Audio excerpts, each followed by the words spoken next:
Bonjour, je suis David Bonamour, je pilote le Lab IA de Cybercité et aujourd'hui je vais vous parler de LLM, de chatbot et surtout je vais vous donner mes 3 meilleurs tips pour bien prompter.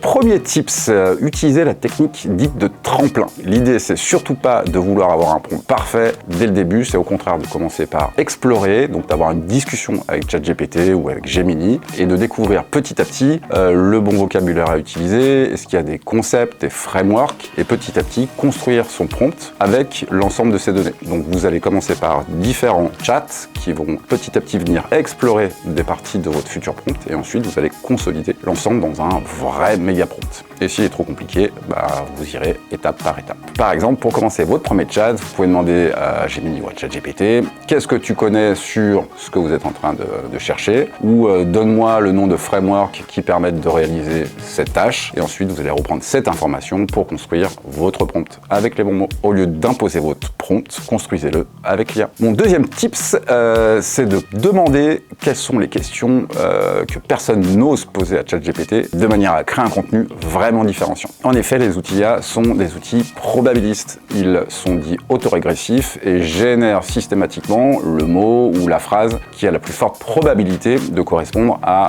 le contexte que vous lui avez donné. Donc par exemple, si vous demandez à ChatGPT quelles sont les 5 ou 10 questions que votre cible se pose, finalement vous allez avoir les questions que tout le monde se pose réellement, les plus probables. Et donc ça c'est très bien pour avoir un must-have, mais c'est pas comme ça qu'on va générer un contenu qui sera différenciant. Donc in fine, vous allez générer un contenu que tout le monde a déjà abordé, que ce soit sur son site internet, sur LinkedIn ou n'importe quel réseau social. Ma proposition, ce serait plutôt de demander à ChatGPT quelles sont les 5 ou 10 questions que votre cible n'a jamais osé vous demander, de manière à créer un contenu qui soit vraiment unique. Et surtout d'apporter des réponses à des questions qui n'ont pas encore trouvé de réponse. Mon troisième et dernier tips, c'est l'utilisation des markdown. Au-delà d'une technique, c'est plutôt un balisage, une manière de venir écrire vos prompts qui va permettre aux LLM, donc aux outils d'IA générative, de mieux comprendre les différentes parties de votre demande, de votre prompt. Un petit peu comme si vous organisez ça en paragraphes avec des sauts de ligne, des puces, des retraits. La technique de Markdown le plus connue, c'est celle qui permet de passer d'une feuille Excel à finalement un tableur, mais que le LLM va pouvoir comprendre facilement. J'utilise cette technique parce que globalement, les outils d'IA générative ont du mal à explorer des fichiers type